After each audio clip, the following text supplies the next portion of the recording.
ताज्या बातम्यांसाठी पाहत रहा तीचा सागर न्यूज। सांगलीतून एक मोठी बातमी समोर येत आहे। शक्तीपीठ महामार्गावर सरकारला इशारा देण्यात आला। सरकारने हा घाट त्वरित बंद करावा, अन्यथा याची किंमत मोजावी लागेल। यावेळी हजारोंच्या संख्येने शेतकरी बांधव या मोर्चामध्ये सहभागी झाले होते। महाविकास आघाडीतील अनेक नेतेही या मोर्चामध्ये सहभागी होते। जयंत पाटील म्हणाले, माझी सरकारला पुन्हा एकदा विनंती आहे, हा महामार्ग बंद करावा। जनतेचा विरोध आहे हे सरकारला कळायला पाहिजे। सरकारच्या तिजोरीत पैसे नाहीत, बाहेरून पैसे काढायचे आणि रस्ते करायचे, हा उद्योग ताबडतोब थांबवला पाहिजे। हा वसंतदादांचा जिल्हा आहे। सांगली जिल्हा महाराष्ट्रात सर्वात वेगळा आहे, त्यामुळे आम्ही क्रांतिसिंह नाना पाटील यांचे नाव घेऊन लढायला सुरुवात केली। सरकारने याबाबत पुन्हा पुनर्विचारणा केली पाहिजे। हे शक्तीपीठ नाही, हे यांचं पीठ आहे। यांना या पीठात स्वतःची व्यवस्था करायची आहे, असंही जयंत पाटील साहेब म्हणाले।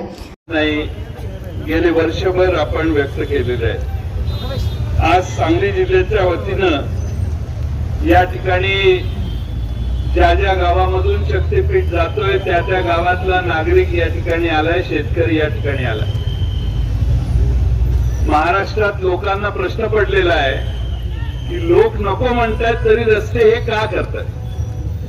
लोकांना कळेना की आम्ही आमचे पानंद रस्ता मागतोय, गावाला जोडणारा रस्ता मागतोय, तो दिना झालेत, पण आम्ही कधीच अर्ज केला नाही असा शक्तीपीठ महामार्ग हे सरकार का करत। आता पात्रादेवीला परवा मी गोव्याहून येताना पात्रादेवीचं मंदिर बघायला गेलो। मागूच नाही, एक छोटा बोर्ड लावलाय पात्रादेवीकडे, पत्राचं शेड आहे। गावातल्या मसोबाचा दगड पण त्या पात्रादेवीपेक्षा मोठा आहे, पण मी पात्रादेवीचा अवमान करणार नाही। आपली देवी आहे, आपलं काय अपेक्षा नाही, पण पात्रादेवीला जाण्यासाठी रस्ते आहेत, मार्ग वेगळे आहेत। त्यामुळं माझी सरकारला पुन्हा एकदा शेवटची विनंती आहे की सरकारने हा शक्तीपीठाचा महामार्ग काढण्याचा उद्योग बंद करावा। जनतेचा विरोध काय आहे हे आपण बघता। एवढे आमच्या भगिनी आलेल्या आहेत। भगिनी कधी सहजासहजी रस्त्यावर येत नाहीत, पण त्यांच्या जमिनीला, त्यांच्या नवऱ्याच्या, त्यांच्या पोराच्या जमिनीला तुम्ही धक्का लावायला लागला म्हणून आज फक्त एवढ्याच महिला आल्या आहेत। कदाचित हे सतत पुढे जात राहिलं तर 10-20 महिला या ठिकाणी जिल्हाधिकारी तुम्हाला भेटायला येऊ शकतात। आज राज्य सरकारच्या समोरच्या समस्या काय आहेत? राज्य सरकारच्या तिथं आझाद मैदानात परवा उपोषण झालं। उपोषण शेतकरी करतो, महिला करतात, आमच्या अंगणवाडीच्या सेविका करतात, आमच्या विद्यार्थी करतात, लहान लहान वेगळे घटक करतात, पण कॉन्ट्रॅक्टरने या देशात कधी उपोषण आणि आंदोलन कधी केले नव्हते। आता या सरकारच्या विरोधात कॉन्ट्रॅक्टरांचं आंदोलन चालू आहे आझाद मैदानात। 90,000 कोटी रुपये कॉन्ट्रॅक्टरांची यांनी भागवलेले नाहीत। केलेल्या कामाचे मागच्या वर्षी आमदार फंडाची जी कामं केली त्याचे पैसे अजून आलेले नाही, नवीन आमदार फंड अजून आलेला नाही, हाय आपण ऑगस्ट महिन्यात। त्यामुळे सरकारच्या तिजोरीत पैसे नाहीत, बाहेरून परस्पर कर्ज काढायचा आणि हे रस्त्याचे टेंडर द्यायचा उद्योग सरकारने ताबडतोब थांबवला पाहिजे। मला अपेक्षा आहे फक्त कोल्हापूर आणि सांगली जिल्ह्यापुरता, सोलापूर जिल्ह्यापुरता हा विरोध नाही। परभणीला मोठा मेळावा झाला, हिंगोलीला मोठा मेळावा झाला, या दोन्ही मेळाव्याला राजू शेट्टी साहेब जाऊन आले। लातूरला आता थोड्या दिवसांनी मेळावा होणार आहे, मोर्चा होणार आहे। पलीकडच्या सगळ्या जिल्ह्यामध्ये लोकांचा विरोध आहे। लोकांचा विरोध असताना आम्ही सरकारच्या बाजूने असणाऱ्या आमदारांना म्हटलं जरा बोला।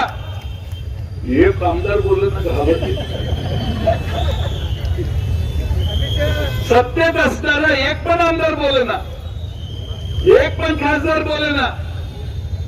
एक तर त्यांनी पाठिंबा जाहीर करावा, नाहीतर या शक्तीपीठाला विरोध करावा। दूध का दूध, पाणी का पाणी दोन्ही बाजूला राहण्याचा उद्योग बंद झाला पाहिजे। आज मित्रांनो, माझी आपणाला कळकळीची विनंती आहे, आपण एकसंघपणाने सरकारचा अतिरेक परतावून लावूया.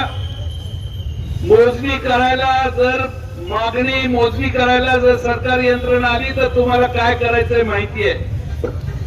सरकारने अलीकडे खास अधिकारी या जिल्ह्यात पाठवलेत आपलं मोडून काढायला, पण आपणही तेवढ्या ताकदीनं इथं जेल फोडणाऱ्या वसंतदादांचा हा जिल्हा आहे. त्यामुळं सांगली जिल्हा महाराष्ट्रात सगळ्यात वेगळा जिल्हा आहे. त्यामुळं क्रांतिसिंह नाना पाटलांचं नाव घेऊन आम्ही या लढाईला सुरुवात केलेली आहे मगाशी या मोर्चाला. आणि म्हणून माझी तुम्हा सगळ्यांना विनंती आहे की आज आपण निवेदन देऊ, सरकारला पुन्हा जाग आणण्याचा प्रयत्न करू. सरकारने या बाबतीत पुनर्विचार केला पाहिजे अशी शेवटची एकदा विनंती या जिल्ह्याच्या वतीने करू. जमिनी मोजायला जर आलात, शेवटी कसं आहे, पैसे जास्त मिळणार, 50 लाख रुपये मिळणार, 80 लाख रुपये मिळणार. अरे ते वर्षभरात संपतात. त्या समृद्धी महामार्गात लोकांनी पैसे घेतले, पैसे संपले. आता पोरांनी उद्योग काय करायचा, बापांनी उद्योग काय करायचा हा प्रश्न पडलेला आहे. आणि त्यामुळं आपल्याला शेतीशिवाय दुसरं काय माहित नाही. शेअर मार्केटमध्ये पैसे गुंतवायचं ज्ञान आपल्याला नाही. येणाऱ्या पैशाचा विनियोग कसा करायचा याचं आपलं नियोजन नसतं. आता जर आम्ही ज्या जमिनीतनं दरवर्षी 22 लाख रुपये मिळवण्याचा प्रयत्न करतो, त्या जमिनीतनंच तुम्ही रस्ता काढला तर आम्ही मिळवायचं पुढं काय. आज तुम्ही रस्त्याला जमीन द्याल, पण उद्या तुमचा नातू विचारेल तुम्हाला काय येड लागलं होतं का त्यावेळी काय करणार. तुम्ही आजचा विचार करू नका, उद्याचाही विचार करू नका. ज्यावेळी नातू येईल, नातू तुम्हाला 20 वर्षाचा झाल्यावर म्हणेल मला काहीच करता येणार झालंय, जमीन नाही आपल्याकडं, आपण काय भूमिहीन होतो का जन्मल्यापासून. त्यावेळी तुम्हाला त्या नातवाला उत्तर द्यायचंय, हे कधी विसरू नका. पैसे येतात आणि जातात, पण जमीन कधी जात नाही. ही जमीन काढून घ्यायचा उद्योग ही लोक करायला लागलेले असतील तर आपण ताकदीनं त्यांना विरोध करावा. आज राजू शेट्टी यांनी सगळ्या जिल्ह्याच्या शेवटपर्यंत नेतृत्व करून आपल्या सगळ्यांना एकत्रित करण्याचा प्रयत्न केला. आमचे विजी काका, आमचे कॉम्रेड गुरव साहेब, सगळेच हे 24 तास काम करतात. ते कुठल्या पक्षाशी संबंधित नाहीत. आज जयसिंगराव शेंडगे बापू पण आले. सगळे अतिशय मनानं, तनमनाने आणि धनाने सगळे प्रयत्न करतायत या रस्त्याचं आक्रमण पाठीमागं घालवण्यासाठी. आणि म्हणून आज सांगली जिल्ह्यातल्या ज्या ज्या गावातनं रस्ता जातो तिथल्या सगळ्या नागरिकांनी इथं आल्याबद्दल त्यांचे मी आभार मानतो. तुम्ही घेतलेल्या या कष्टात ऊन वारा पाऊस सगळ्यांना तोंड देण्याची ताकद घेऊन तुम्ही आज इथं आला. आज सरकारला जाग आणण्यासाठी जे तुम्ही खस्ता खाल्ल्या त्याचा फळ नक्की आपल्याला मिळेल असा विश्वास बाळगतो. तुम्ही सगळ्यांनी जिद्द सोडू नका. गावाच्या गाव एक करा. गावात कुणी मोजणीसाठी आत येणार का नाही याचा निर्णय गावाने करा. गावात सगळ्यांना भविष्य काय आहे. अहो आज तुम्ही जी जमीन ज्या दरानं देणार आहे त्याच्यापेक्षा 10-20 वर्षानं त्या जमिनीची तिप्पट किंमत होणार आहे. आणि जी जमीन तुमच्या हातात लाख मोलाची आहे ती जमीन एकदा गेली तर विकायला पण काही शिल्लक राहणार नाही. आणि म्हणून हा शेवटचा निर्वाणीचा इशारा सरकारला देऊया. सगळे रस्ते सुधारा. सोलापूर वरून हा रस्ता येतो तो पाहिजे 7-8 पदरी करा, आमचं काय म्हणणं नाही, त्याच्यावरून या. पण या नागपूर पासून रत्नागिरीपर्यंत गोव्यापर्यंत रस्त्याच्या व्यवस्था असताना वेगळी व्यवस्था निर्माण करू नका एवढीच. आणि मगाशी आमच्या खासदार साहेबांनी सांगितलं पंढरपूर पासून रस्ता लांब नेला, तुळजा भवानी पासून रस्ता लांब नेला, मग हे शक्तीपीठ कसं काय. ते शक्तीपीठ नाहीच आहे, हे यांचं पीठ आहे. यांच्या पीठात यांना स्वतःची व्यवस्था करायची आहे. आणि म्हणून माझी आपल्याला विनंती, आपण एकसंघ राहू. खासदार आमचे या ठिकाणी विशाल पाटील साहेब मुद्दामून आले, त्यांचेही आभार मानतो. आम्ही लोकसभा संपल्यानंतर आजचा हा कार्यक्रम ठेवायचं ठरवलं होतं. विश्वजित कदम साहेब पण येणार होते, पण त्यांच्या घरी दुःखद घटना झाली म्हणून त्यांना आता विनंती केलेली आहे की तुम्ही फोनवरून संदेश द्या. त्यामुळे त्यांचा फोनवरूनचा संदेश आपण सगळ्यांनी ऐका. मग राजू शेट्टी साहेब बोलतील आणि हे सभेचा मोर्चाचा कार्यक्रम संपवून आम्ही काही प्रमुख लोक जिल्हाधिकाऱ्यांच्याकडे आज जाऊ आणि त्यांना निवेदन देऊ. आम्ही आत गेल्यावर आपण सगळ्यांनी जायला हरकत नाही. मी विश्वजित कदम यांना विनंती करतो आपल्या समोर त्यांनी त्यांचं मनोगत मोबाईल फोनवरून व्यक्त करावं. बोला. राजू शेट्टी म्हणाले, कसल्याही परिस्थितीत संयुक्त मोजणी होऊन द्यायची नाही हा निर्धार आपण करायला पाहिजे. हे सरकार बेकायदेशीर काम करत आहे. संविधानानुसार कायद्यानुसार जो अधिकार दिला आहे, नोटिफिकेशन काढल्यानंतर हरकती द्यायच्या असतात, त्या हरकती नोंदवले असताना सुद्धा हा घाट घातला आहे. मुली बायांच्यावर बलात्कार होत आहेत, चोरामाऱ्या होत आहेत, पोलिसांनी तिकडे बघा. आणि या मोजणीच्या टोळ्यांना संरक्षण पोलीस देत आहेत. केवळ 50-60 हजार कोटी यातून काढायचे आणि 2029च्या निवडणुकीत वापरायचे, एवढंच यांना करायचं आहे. चोरासारखे दरोडे घालत असतील तर वेळ प्रसंगी कायदा हातात घेऊन त्यांना धडा शिकवला पाहिजे. वकिलांच्या फौजदार निर्माण करूया, पण या चोरांना शरण जायचं नाही. सतेज पाटील. आदरणीय आमदार जयंत पाटील साहेब, खासदार विशाल पाटील साहेब, आमचे मित्र माझेराव जानकर साहेब, शिवाजीराव नाईक साहेब, सगळेच मान्यवर मंडळी, उपस्थित आमच्या भगिनी आणि बंधूंनो, खरं तर आता मी पण जास्त बोलणार नाही, पण काही गोष्टी तुमच्या समोर सांगण्याचा प्रयत्न करतोय. एक आपल्याला निर्धार करायला पाहिजे की कसल्याही परिस्थितीमध्ये संयुक्त मोजणी होऊन द्यायचं नाही, हा निर्धार आपल्याला करायला पाहिजे. आणि संयुक्त मोजणी जर नाही झाली तर या शक्तीपीठाचं काम पुढे जाऊ शकत नाही. एक तर सरकार पूर्णपणे बेकायदेशीर काम करायला लागलाय. संविधानानुसार कायद्यानुसार आम्हाला जो अधिकार दिलेला आहे त्यानुसार एकदा सरकारनं नोटिफिकेशन काढल्यानंतर आम्ही त्यांच्या विहित नमुन्यामध्ये आणि त्यांनी दिलेल्या मूर्तीमध्ये हरकती नोंदवलेल्या असताना खरं तर त्याचं हिअरिंग घेऊन त्याचा निकाल द्यायला पाहिजे होता, पण तो निकाल न देता आज या ठिकाणी माळशिरसचे के पाटील साहेब आले. त्यांनी आम्हाला सांगितलं की प्रत्येक गावाच्या गाव चौकडीवर संयुक्त मोजणीच्या नोटिसा लावल्या आहेत. शेतकऱ्यांच्या पर्यंत जायची हिंमत सुद्धा देणार नाही म्हणून गाव चौकडीवर नोटिसा लावायच्या आणि एक दिवस रात्री अपरात्री चोरासारखा यायचा आणि मोजणी करायचा. हा हे कारस्थान हे लोक करण्याची शक्यता आहे. खरं तर या सांगली जिल्ह्याच्या बाबतीत बोलायचं झालं तर मला एवढंच सांगायचं आहे, जिल्हाधिकारी ऐकत असतील आज जाऊन मी बोलणारच आहे. हा क्रांतिशील नाना पाटलांचा जिल्हा आहे, विसरू नका. चोरासारखं रात्री अपरात्री जमिनी मोजायला जर आला, जर जी ट्रीटमेंट आम्ही दरोडेखोरांना देतो तीच ट्रीटमेंट पोलिसांना दिल्याशिवाय सोडणार नाही. एवढे कर्तव्य तत्पर पोलीस असतील तर त्यांना माझा सल्ला आहे, अरे नदीकडच्या मोटरीच्या आमच्या केबली चोरीला चालल्या त्याचा शोध घ्या. तिकडं गावोगावी गांजा तरच खुलेआम विकायला लागलाय त्याचा शोध घ्या. चेन चोराला मंगळसूत्र झाला, आमच्या मुली मुलींच्यावर बलात्कार मारायला त्याचं बघा. आणि ते बघायचं सोडून या चोरांच्यासाठी या चोरांना लुटता यावं म्हणून तुम्ही त्यांना संरक्षण देऊन रात्री येत असाल तर तुम्हाला संविधानानं आम्हाला सुद्धा काही अधिकार दिलेले आहेत. त्या अधिकाराचा वापर करून तुमचा बंदोबस्त केल्याशिवाय सोडणार नाही, एवढंच मला सांगायचं आहे. आणि आपण सुद्धा एक निर्धार करूया, एक ठरवूया, एका गावामध्ये संकट आला तर आपण सगळ्यांनी मिळून त्या गावामध्ये जायचं आणि ते संकट पळवून लावायचं. यांच्याकडे एवढी ताकद नाही, पण अगदी भोगावपासून ते कामेरीपर्यंत एकाच वेळी सगळीकडे संयुक्त मोजणी करण्या एवढी यांच्याकडे यंत्रणा नाही, लक्षात ठेवा. 2-4 गावामध्ये ते अशा प्रकारे मोजणी करण्याचा प्रयत्न करतील. आपल्याला एकच लक्षात ठेवायचं की आपल्याला जर का निरोप आला तर आपली जमीन वाचवण्यासाठी हातात असलेलं सगळं काम बाजूला ठेवायचं आणि ज्या गावातनं निरोप आलाय त्या गावामध्ये जाऊन जायचं आणि या चोरांचा बंदोबस्त करायचा. हा निर्धार आपल्याला या ठिकाणी करावा लागेल. त्याशिवाय हा शक्तीपीठ महामार्ग जाणार नाही. हा आधी देवाचं नाव सांगितलं, पंढरपूरला रस्ता जात नाही, तुळजापूरला रस्ता जात नाही. आणि यांना एवढी अक्कल नाही, कारण यांना भ्रष्टाचार करण्यासाठी पैसा खाण्यासाठी एवढी घाई झालेली आहे. नेमकं भौगोलिक ज्ञान सुद्धा घेण्याची ते तसदी घेत नाहीत.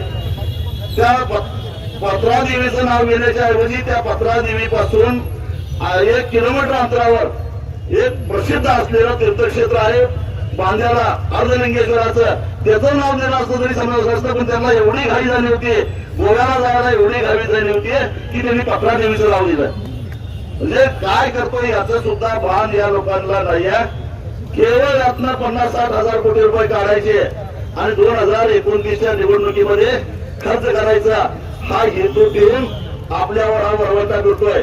माझी तुम्हाला विनंती आहे, केवळ ज्याची जमीन जाणार आहे त्याचा हा प्रश्न नाही आहे. ज्याची जमीन जाणार नाही त्याला महापुराचा फटका बसणार आहे सांगली जिल्ह्यामध्ये, हे लक्षात ठेवा. आणि त्या महापुरामुळं आज या आपल्या कोल्हापूर आणि सांगली जिल्ह्यामध्ये मिळून किमान 25 लाख टन ऊसाच्या उत्पादनावर विपरीत परिणाम होणार आहे. म्हणजे जवळपास 5 साखर कारखान्यांना त्याचा फटका बसणार आहे. आणि मग आधी साखर कारखाने 3 महिन्याच्या वर चालायला तयार नाही आणि त्याच्यामध्ये जर का महापुरामुळे अशा पद्धतीनं जर का ऊसाचा उत्पादन घटायला लागला तर साखर उद्योगाचं काय होईल, ऊस उत्पादक शेतकऱ्याचं काय होईल. त्यामुळे ज्याची जमीन जाणार आहे तोही भरतणार आहे आणि ज्याची जमीन जाणार नाही तोही भरतणार आहे, हे ध्यानात घ्या.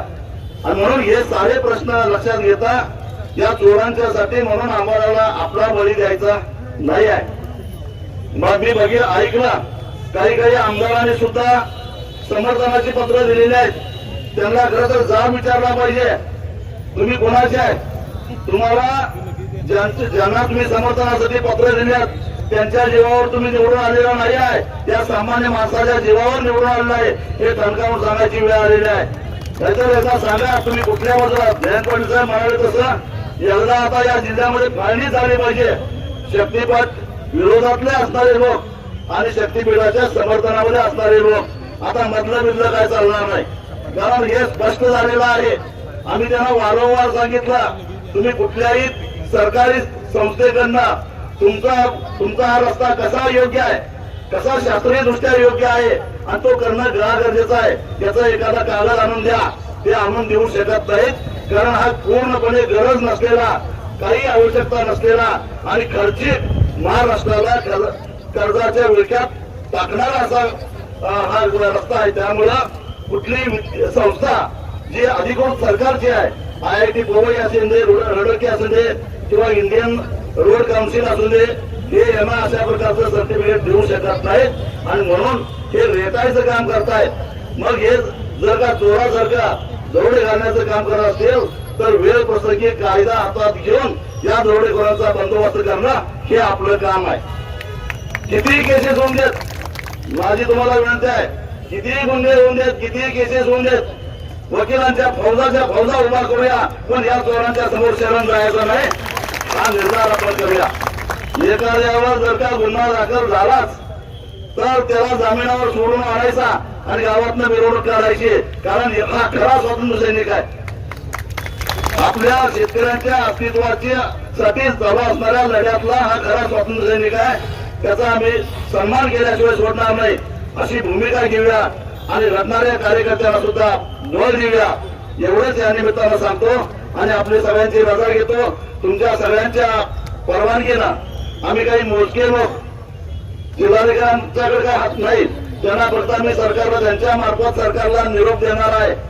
जर शक्तीपीठ महामार्ग करायचा प्रयत्न केला, जर तुम्ही संयुक्त मोजणी जबरदस्तीनं करण्याचा प्रयत्न केला तर परिणाम चांगले होणार नाही. एवढा निरोप तुमच्या वतीनं सगळ्यांच्या वतीनं कलेक्टरला देतो. धन्यवाद. सतेज पाटील म्हणाले, निवडणुकीच्या वेळी शिंदे साहेबांनी शक्तीपीठ रद्द करण्याचं आश्वासन दिलं होतं, पण ते निवडणुकीसाठी होतं. रत्नागिरी मार्ग आहे, त्या रस्त्यावरून जायला माणसं नाहीत, पण या शक्तीपीठाचा घाट यांनी घातला. पैसे जास्त झाले असतील तर 500 कोटी छत्रपती शिवाजी महाराजांच्या गड किल्ल्यांना द्यावेत. 1,10,000 कोटी पैसे खर्च करण्याचा प्रश्न तुमच्या समोर असेल तर आम्ही ते कसे खर्च करायचे, कोण सांगायला आलं जमीन दे तर ओळखायचं, त्याला 10% कमिशन मिळणार आहे. कृती समिती, गिरीश कोंडे आणि जमलेले सर्व बंधू भगिनी आणि तरुण मित्र गेले 3 वर्ष या शक्तीपीठ महामार्गाचा घात सरकारने या ठिकाणी घातला आणि 2013 पासून हा लढाई सातत्यानं आपली चालू आहे. 2014ला आपल्या सगळ्यांना आठवत असेल की 2014ला तत्कालीन मुख्यमंत्री एकनाथ शिंदे साहेबांनी जाहीर भाषणामध्ये कोल्हापूरमध्ये गुरुसाहेब हा शक्तीपीठ महामार्ग रद्द करू असं जाहीर आश्वासन दिलं होतं. ते आश्वासन त्या विधानसभेच्या निवडणुकीसाठी मतासाठी होतं. जसं लाडक्या बहिणींना 1500 रुपये मतासाठी दिले आणि 92 लाख महिलांचे काढून घेतले, तसं त्यावेळी सुद्धा शक्तीपीठ रद्द करायचं आश्वासन त्यावेळीच्या मुख्यमंत्र्यांनी त्या ठिकाणी दिलं. आम्हाला वाटलं आता रद्द झाला, विधानसभेचे निकाल लागले आणि पुन्हा शक्तीपीठ महामार्ग आता पुन्हा नव्या रेखांकनाने आता चालू झालेला आम्हाला या ठिकाणी दिसतो. आमची भूमिका हीच आहे की रत्नागिरी नागपूर हा रस्ता ऑलरेडी आहे, त्या रस्त्याला माणसं जायला नाहीत, जनावरं जातात, एवढा रस्ता रिकाम आहे. आणि असा रस्ता असताना या नवीन रस्ता करायची आवश्यकता आहे असं आमचं मत आहे, गरज नाही असं आमचं मत आहे. आणि म्हणून ही भूमिका घेत असताना आम्ही या 12 जिल्ह्यातल्या शेतकऱ्यांच्या वतीने ही भूमिका घेतोय. आज परभणीला मी जाऊन आलो, हिंगोलीला गेलो होतो मागच्या वर्षी, राजू शेट्टीची परवा या ठिकाणी जाऊन आले, पण सोलापूरला मी मेळावा घेतला. एकही जिल्हा असा नाही की त्या ठिकाणी या शेतकऱ्यांनी कुणी विरोध केलेला नाही. सर्व जिल्ह्यांमध्ये याला विरोध आहे. एका बाजूला या ठिकाणी कर्मचाऱ्यांचे पगार करायला या सरकारकडे पैसे नाहीत, संजय गांधी निराधारचे पैसे यांना महिन्याला देता येणार, आणि दुसऱ्या बाजूला एक आलेले नाहीत ना, मिळतच नाही. एका बाजूला संजय गांधी निराधारचे पैसे मिळत नाहीत, एका बाजूला 1,10,000 कोटी खर्च करायची भाषा हे सरकार या ठिकाणी करतंय. आणि म्हणून आमचा विरोध आहे, तो गरज नसलेला हा महामार्ग रद्द करावा ही आम्हा सगळ्यांची भूमिका आहे. आणि पैसे जास्त झाले असतील तर आमची सरकारला विनंती आहे, 500 कोटी रुपये छत्रपती शिवाजी महाराजांच्या गड किल्ल्याला द्या. बरोबर आहे ना? 500 कोटी रुपये गड किल्ल्याला द्या. या राज्यामधल्या 22,000 ग्रामपंचायतींना बँकेचं 1-1 कोटी रुपये द्या. निदान गावातले रस्ते व्यवस्थित या ठिकाणी होतील, निदान गावातले रस्ते व्यवस्थित होतील. या महामार्गाला जोडणारे हायवे तिथले खड्डे या ठिकाणी भरायचं काम करा. 1,10,000 कोटी खर्च कसा करायचं हा तुमच्याकडे प्रश्न असेल तर आमच्याकडे माजी अर्थमंत्री आहेत, आम्ही तुम्हाला सुचवू काय करायचं. लईच पैसा तुमच्याकडे जास्त झाला असेल तर सांगलीचा भाग तुम्हाला सुचवेल काय करायचं. आणि म्हणून पैसा 1,10,000 कोटी कशाला म्हणतो तो?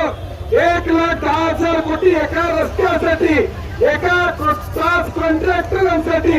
कुणाचं तरी सिमेंट खपलं पाहिजे, कुणाचा तरी कॉन्ट्रॅक्टरला कॉन्ट्रॅक्टर मिळालं पाहिजे, यासाठी हा रस्ता आहे. हा शेतकऱ्यासाठी नाही, वाहनधारकासाठी या ठिकाणी नाहीये.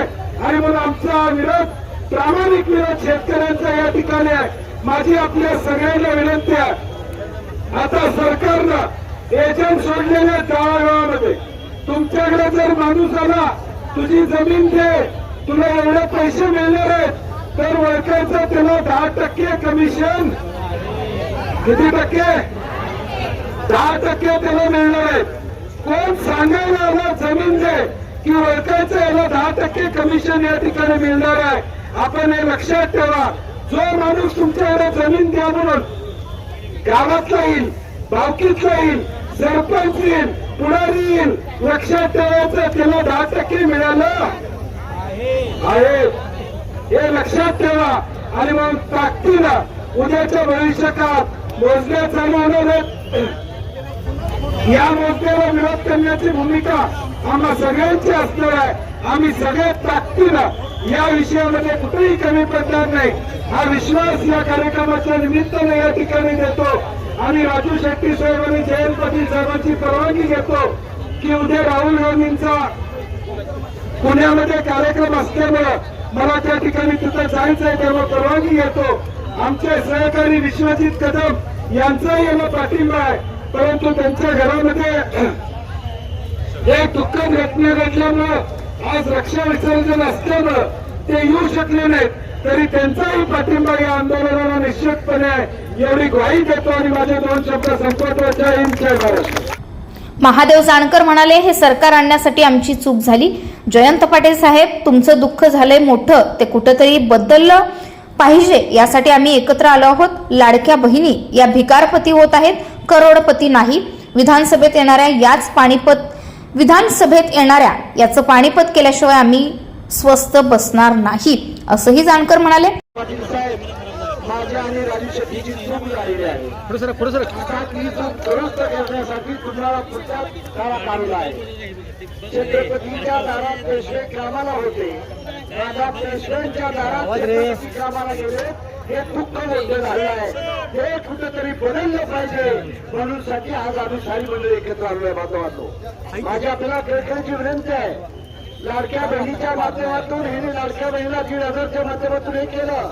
आमच्या जाधव ताईने मला चिठ्ठी दिली, लाडक्या दिदी काय लखपती झाले नाही, त्या भिकारपती व्हायच्या अवस्थेत झालेल्या आहे. त्यांची जमीन काढून घेतल्यानं त्या लखपती कशा होणार आहे, म्हणून माझी मला नम्र विनंती आहे. जालन्यामधल्या परभणीच्या लोकांनी विरोध केलाय, हिंगोलीच्या लोकांनी, लातूरच्या लोकांनी, सोलापूरच्या आमच्या केके पाटील आले, सांगली, सातारा, सर्व तमाम लोकांचा विरोध आहे. तुम्ही अशी जनते रोडवरची लढाई जिंकण्यासाठी तुम्ही आम्हा मंडळीला साथ द्या. विधानसभेने लोकसभेत सुद्धा यांचं पाणीपत केल्याशिवाय आम्ही राहणार नाही, एवढं आपल्याला तुम्हाला सांगतो. आणि शक्तीपीठ मार्ग नोटिफिकेशन कॅन्सल करावं एवढं आवाज करून आपले जागेतो. जय हिंद, जय भारत. त्यानंतर खासदार विशाल पाटील यांचं वक्तव्य की खून होतात ते थांबवायचे यांना गरज वाटत नाही, मात्र शेतकऱ्याच्या जमिनी द्यायला त्यांना गरज वाटते. देवाच्या नावाखाली यांना राजकारण हवं आहे, यांना विकास नको आहे, पण शेवटच्या श्वासापर्यंत लढाई करत राहणार. लाज वाटली पाहिजे. हा कुठल्या देवासाठी रस्ता नाही. विमानाने शेतकरी देवाला जायला तयार आहेत, पण हा रस्ता नको. आता नेमकं काय होतंय जाणून घेण्यासाठी पाहत रहा तीचा जागर न्यूज.